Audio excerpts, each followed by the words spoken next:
warahmatullahi wabarakatuh.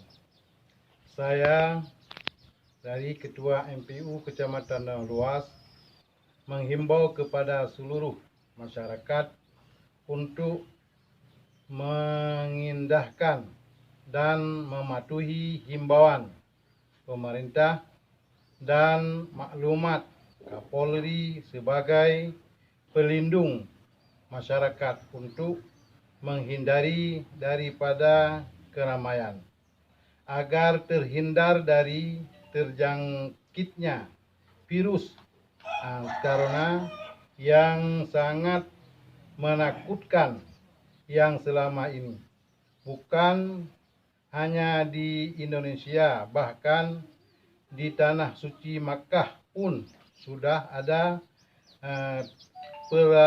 peraturannya untuk menghindari daripada keramaian agar dapat memutuskan rantai dari perjalanan virus tersebut.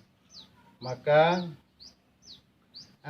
kami mohon kepada seluruh masyarakat kiranya untuk mematuhi peraturan yang telah ditetapkan oleh pemerintah demi kebaikan kita bersama.